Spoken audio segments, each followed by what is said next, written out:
नमस्कार मंडळी, एबीपी माझाच्या विशेष कार्यक्रमात आपलं सगळ्यांचं स्वागत आहे, ज्याचं नाव आहे आवडीचे खाणे आणि राजकीय ताणेबाणे।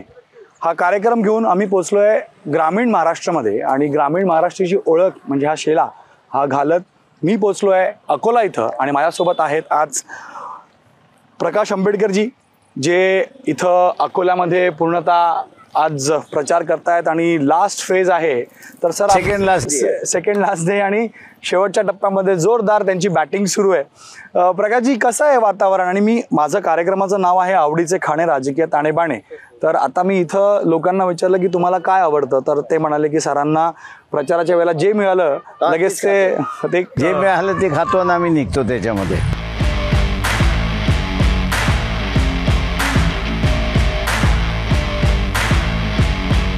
पण तुमचं फेवरेट क्युझिन तसं पाहिलं तर काय, जे तुम्हाला खूप आवडतं आणि आवर्जून तुम्ही घरी किंवा बाहेर इलेक्शन मध्ये नाही खात फार, पण नाही तसं फेवरेट फिश असेल ना, वेगवेगळे फिशचे प्रकार, भाजीपाला, म्हणजे असं काही हेच पाहिजे असं काही। पण एक असतं ना, जसं मला एक आहे की मला चायनीज हे क्युझिन खूप आवडतं। नाही, मी इंडियन चायनीज नाही खात। कॉन्टिनेंटल खातो, पण त्याच्यामधलं असं जे आहे ते इंडियन कॉन्टिनेंटल सुद्धा नाही। I like it as it is. तर सर, पहिला प्रश्न माझा हाच आहे की आपण प्रचार करताय, आपण नेहमी मोदींना, आपण सगळ्यांनी देशानं पराभव करावा, परिवर्तन व्हावं ह्या हेतून आपण निवडणुकीत जात आहे।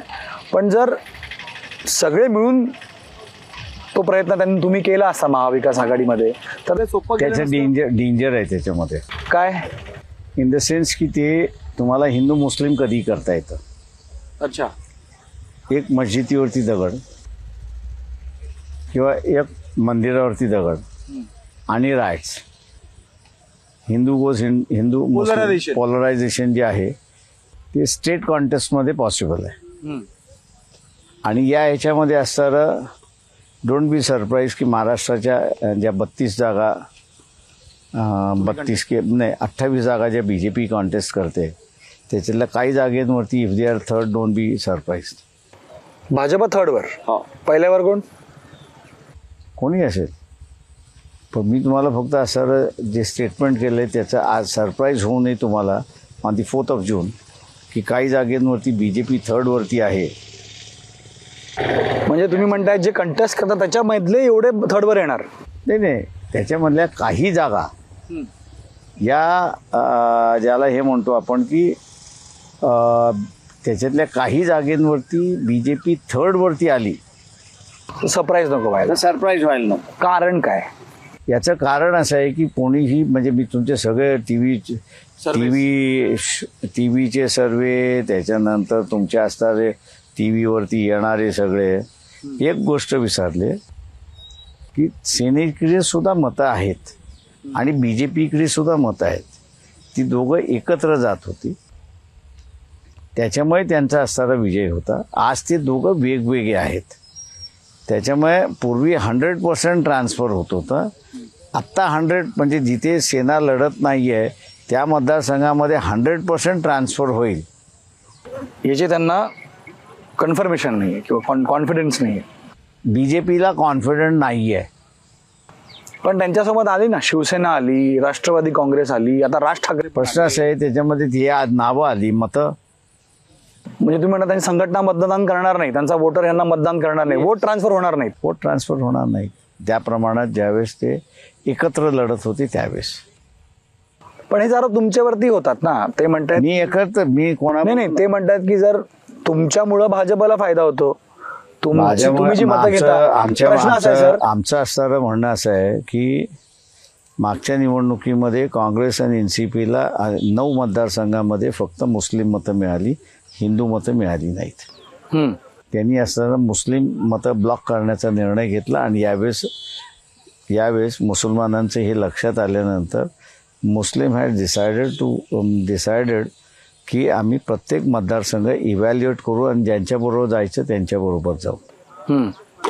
त्याच्यामुळे विद्वान मंडळी काही म्हणत बसली ती फक्त वर्ड कन्झम्पशनसाठी आहे, मी असं म्हणतो।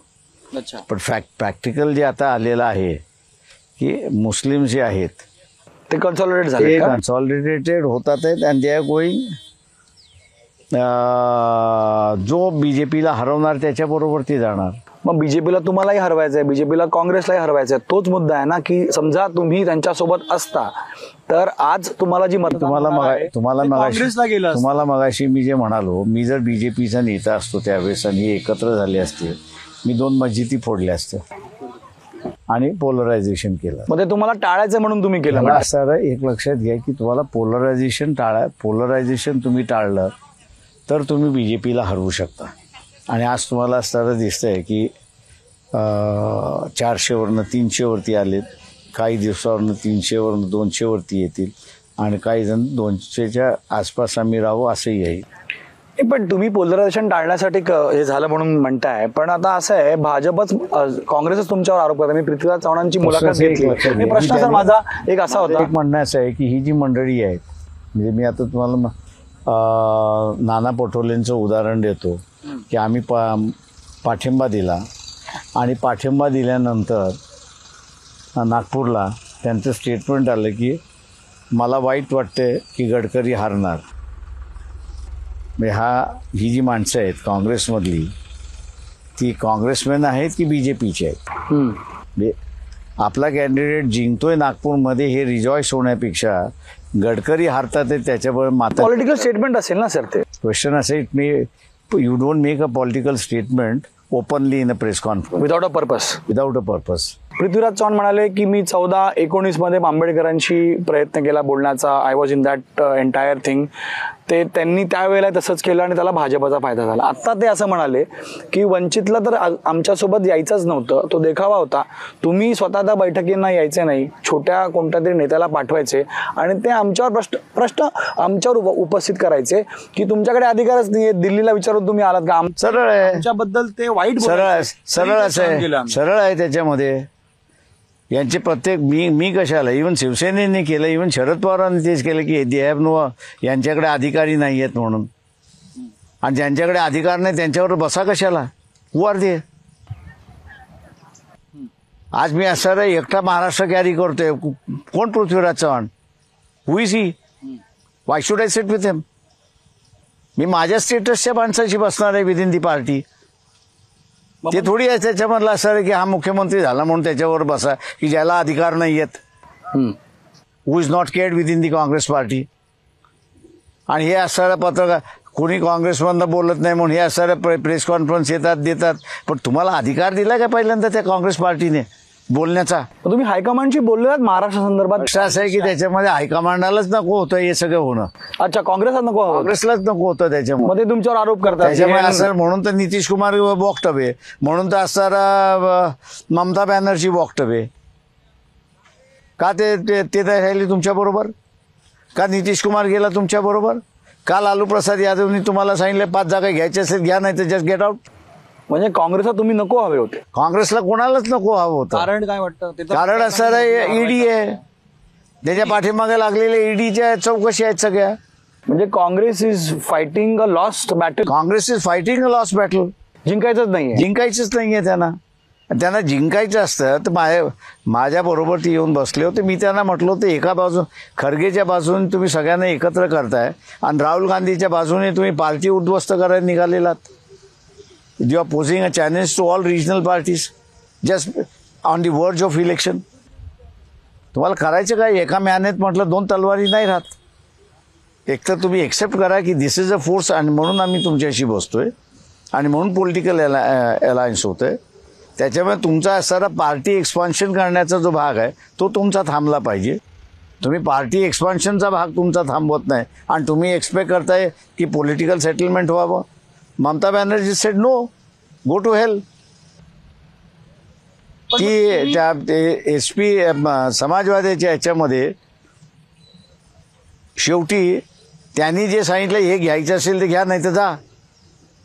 नोईंग वेल की आपल्याला असणारा उत्तर प्रदेशमध्ये निवडणुका लढवाव्या लागतील म्हणून तुम्ही असणारा मुख गिळून ते घेतलं. या बैठकीमध्ये तुम्ही हे मुद्दे उपस्थित केले कारण त्यामध्ये फक्त काय काँग्रेस नव्हती, शिवसेना होती. शिवसेनेसोबत तुमची युती झालेली, त्यांनी पण तुम्हाला धोका दिला. म्हणजे मी धोका असं म्हणणार नाही. प्रत्येक पार्टीचा आपला असणारा अजेंडा असतो.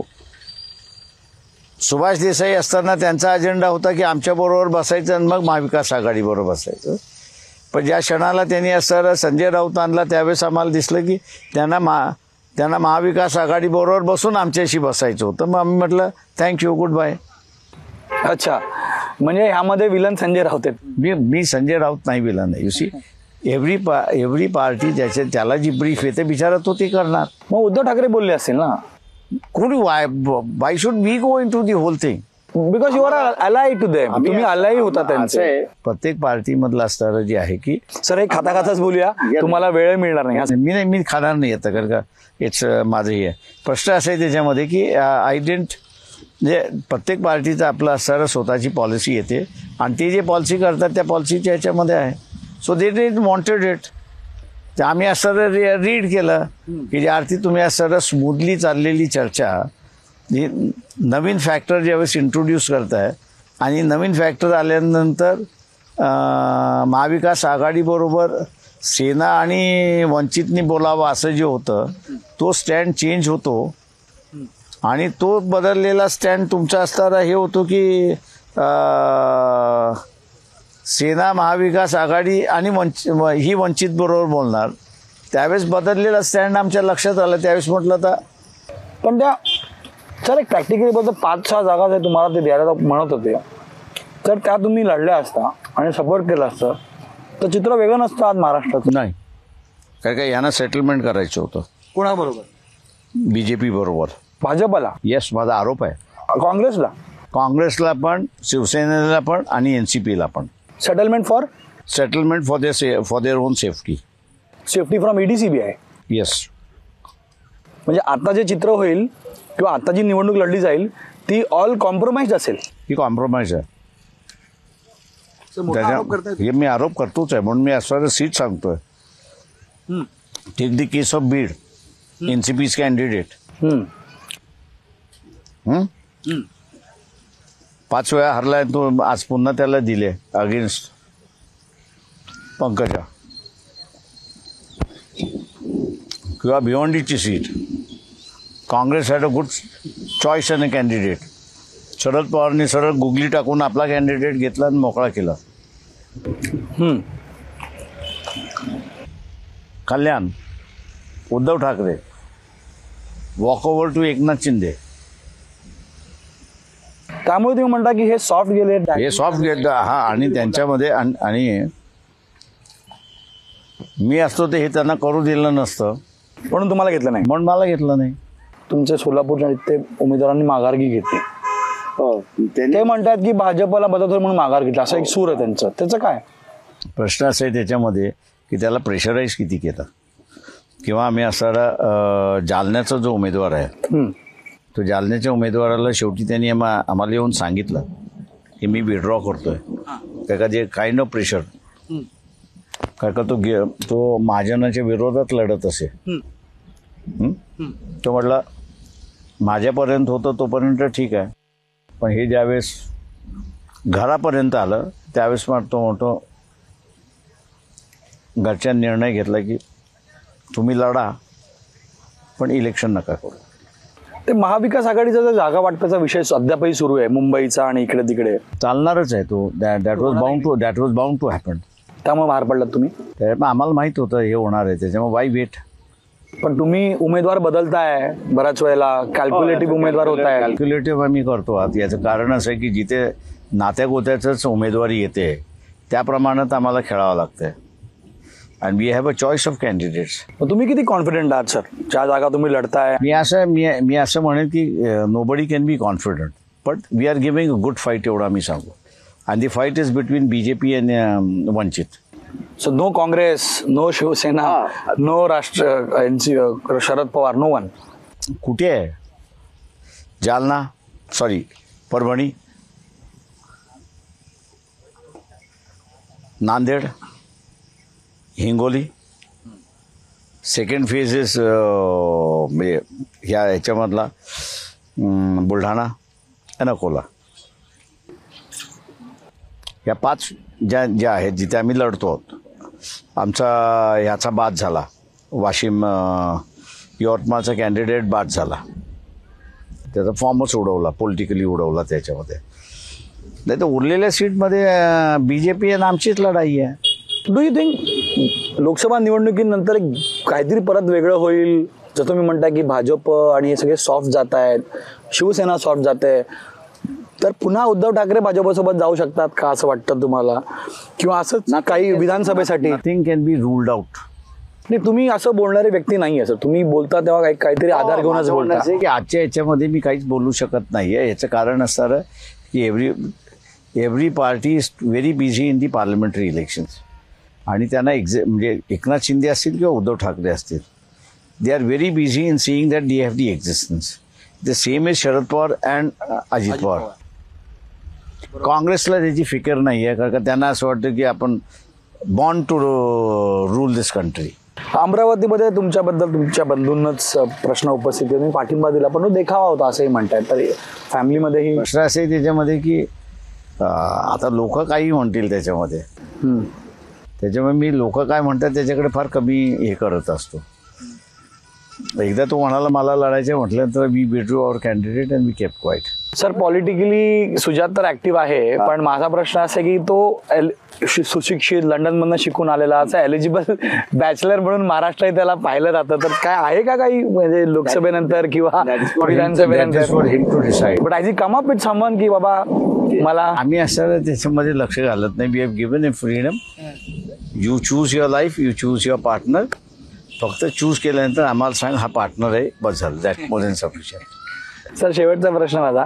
महाराष्ट्राचं गणित मागील 2 वर्षांमध्ये बरंच बिघडलेलं आहे, इकडे तिकडे इकडे तिकडे. तर लोकसभेनंतर वाटतं महाराष्ट्रामध्ये एक स्टेबिलिटी येईल, विधानसभेला काही एक वेगळं गणित पाहायला मिळेल? स्टेबिलिटी येईल, दिसते आम्हाला ती. पीपल शिफ्ट व्हेरी सायलंट आहे. अनलेस तुम्ही त्याच्या किचन रूममध्ये बसल्याशिवाय तो त्याचं माइंड ओपन करत नाही. मग यावेळेला सायलेंट वोटर मोठ्या प्रमाणात. पण सायलेंट वोटर तुमच्या भागामध्ये ओबीसी जास्त आहे, ओबीसी भाजपसोबत आहे असं म्हणतात. म्हणून मी म्हटलं ना की तो दाखवतो एक आणि करतोय दुसरं, अशी परिस्थिती आहे. आणि जरांगेसोबत तुमचं बोलणं सुरू झालेलं सर, पण ते काय थांबलं? त्यांनी असं कळवलं की आम्ही असेंब्लीमध्ये पोझिशन्स घेऊ.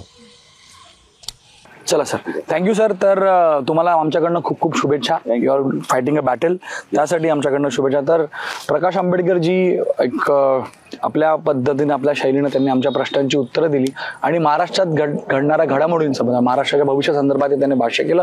तर इथंच आपण या कार्यक्रमात थांबतोय. पुढच्या कार्यक्रमात अशाच एका मोठ्या राजकारणीसोबत कॅन्डिड आणि तिखट गप्पा आपण करू. आतासाठी अकोल्याहून नमस्कार.